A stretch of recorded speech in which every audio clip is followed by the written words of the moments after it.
मध्य प्रदेश विधानसभा का मॉनसून सत्र इस बार सिर्फ बारिश की फुहारों तक सीमित नहीं रहेगा, बल्कि सत्ता और विपक्ष के बीच सियासी गर्मी भी देखने को मिल सकती है। 20 जुलाई से शुरू होने जा रहे 5 दिवसीय सत्र में अनुपूरक बजट पेश किया जाएगा। कई महत्वपूर्ण विधेयक सदन में लिए जाएंगे और यूनिफॉर्म सिविल कोड यानी यूसीसी को लेकर भी बहस छिड़ने के संकेत हैं। ऐसे में विपक्ष सरकार को घेरने की पूरी तैयारी में है। तो मॉनसून सत्र में क्या कुछ बड़ा होने की संभावना है, इस वीडियो में जानेंगे।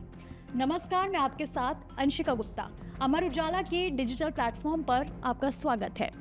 मध्य प्रदेश विधानसभा का मॉनसून सत्र 20 जुलाई से शुरू होकर 24 जुलाई तक चलेगा। विधानसभा सचिवालय ने इसकी तैयारियां शुरू कर दी हैं और सरकार ने भी सत्र का एजेंडा लगभग तय कर लिया है। 5 दिन के इस सत्र में कई अहम मुद्दों पर चर्चा होने की संभावना है। मॉनसून सत्र का सबसे जरूरी हिस्सा होगा प्रथम अनुपूरक बजट।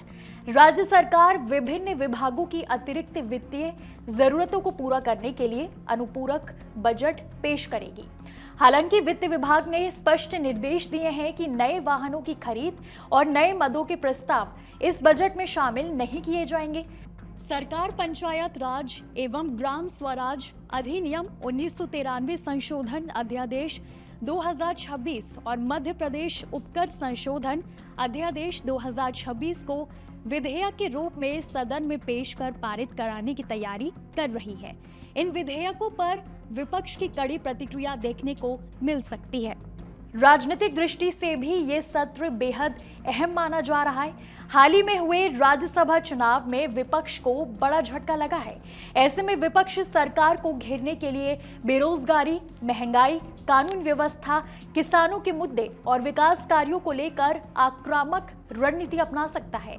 सत्र के दौरान अधोसंरचना विकास, ग्रामीण विकास, शिक्षा, स्वास्थ्य और सामाजिक कल्याण योजनाओं के लिए अतिरिक्त वित्तीय प्रावधान किए जाने की संभावना भी जताई जा रही है।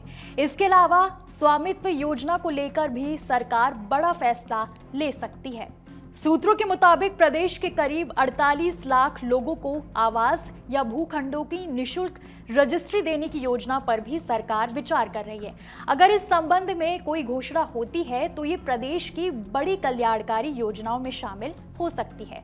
और सबसे ज्यादा चर्चा यूनिफॉर्म सिविल कोड यानी यूसीसी को लेकर है। अगर सरकार इस विषय पर कोई प्रस्ताव सदन में लाती है तो सत्ता और विपक्ष के बीच तीखी बहस और हंगामे के आसार हैं। हालांकि सरकार की ओर से अभी तक कोई आधिकारिक प्रस्ताव सामने नहीं आया है, लेकिन राजनीतिक हलकों में इसकी चर्चा तेज है। यूसीसी को लेकर आदिवासी समुदायों के लिए अलग अलग दृष्टिकोण अपनाने की संभावना भी जताई जा रही है। ऐसे में ये विषय राजनीतिक और सामाजिक दोनों स्तरों पर चर्चा का केंद्र बन सकता है। तो कुल मिलाकर 5 दिन का ये मॉनसून सत्र कई महत्वपूर्ण फैसलों, राजनीतिक आरोप प्रत्यारोप और संभावित हंगामे का गवाह बन सकता है। सरकार जहां विकास और योजनाओं का एजेंडा लेकर सदन में उतरेगी, तो वहीं विपक्ष जनता से जुड़े मुद्दों को लेकर सरकार को कटघरे में खड़ा करने की पूरी तैयारी में है। तो साफ है कि मध्य प्रदेश विधानसभा का आगामी मॉनसून सत्र सिर्फ विधायी कार्यवाही तक सीमित नहीं रहेगा, बल्कि प्रदेश की राजनीति की दिशा तय करने वाला महत्वपूर्ण मंच भी साबित हो सकता है। अब सभी की फिलहाल नजरें 20 जुलाई से शुरू होने वाले इस सत्र पर टिकी हुई हैं। आपके राज्य की खबरें, आपके शहर की खबरें सबसे पहले जानने के लिए देखते रहें अमर उजाला। चैनल को सब्सक्राइब जरूर कर लें और पाएं हर अपडेट।